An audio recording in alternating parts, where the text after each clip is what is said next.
JNU के students के support में उतरी एक्ट्रेस दीपिका पादुकोण, और ऐसा करना शायद इस एक्ट्रेस के लिए ही भारी पड़ गया है, क्योंकि हर जगह #shameonbollywood और #boycott दीपिका ट्रेंड हो रहे हैं। लेकिन दीपिका ने बिना डरे अपनी राय रखी।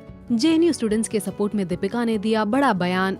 आज तक को दिए एक इंटरव्यू में जब दीपिका से देश की करंट सिचुएशन के बारे में रिएक्शन मांगा, तब उन्होंने कहा, What I wanted to say, I said it 2 years ago when Padmavat was released. What I'm seeing today, it pains me. I hope it doesn't become the new normal, that anyone can say anything and they can get away with it. I fear and I'm sad. This is not the foundation of our country. वहीं JNU violence के बारे में दीपिका ने कहा, I am very angry at what is happening, but it is worse that no action is being taken. वहीं NDTV को दिए एक इंटरव्यू में दीपिका ने कहा, ये देखकर मुझे गर्व होता है कि हम अपनी बात कहने से डरते नहीं हैं, चाहे हमारी सोच कुछ भी हो, लेकिन मेरे ख्याल से हम देश और इसके भविष्य के बारे में सोच रहे हैं। ये अच्छी बात है। दीपिका पादुकोण के साथ साथ छपाक के निर्देशक मेघना गुलजार ने कहा कि वो लोगों की पीड़ा महसूस कर सकती है, हालांकि मुद्दों की उन्हें अच्छी जानकारी नहीं है। मेघना गुलजार ने कहा, निश्चित रूप से हमारे भी विचार है, हम भी इसी समाज में रहते हैं, इसलिए हम प्रतिक्रिया देंगे। दुर्भाग्य से हमारे पास पूरी जानकारी नहीं है, इसलिए इस वक्त टिप्पणी नहीं की जा सकती, लेकिन पीड़ा है, जागरूकता है।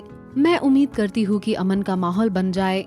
सिर्फ दीपिका ने ही नहीं, आलिया भट्ट ने भी अपने इंस्टाग्राम पर इस बारे में लिखा। उनका कहना था, When students, teachers and peaceful civilians become victims of physical assault on an ongoing basis, it's time to stop pretending that all is fine. We must look truth in the eye and acknowledge that we are a house at war with itself. We, the people of this country, no matter how different our ideologies, must find a human solution to all of our complex problems and reinforce the peaceful and inclusive ideals upon which this country was built. Any ideology that seeks to divide, oppress and promote violence is one we must strongly oppose.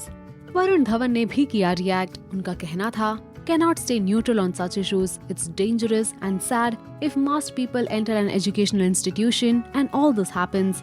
Ajay Devgan भी पीछे नहीं हटे। उनका कहना था, when we say something, it is taken seriously, either in a good way or a bad way.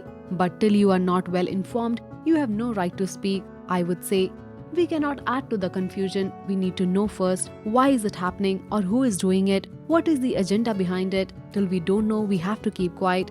If people think that it is complicit, then it is stupid. We cannot add fuel to the fire. Well, Deepika के इस बयान के बाद उनकी film छपाक को boycott करने की बात की जा रही है। वहीं आपको क्या लगता है दीपिका, आलिया, वरुण और अजय के इन थॉट्स के बारे में? क्या इनकी कही बातें सही है या गलत? हमें कमेंट सेक्शन में जरूर बताइए। Also do like, follow and subscribe to Bollywood now on Facebook, Instagram and YouTube.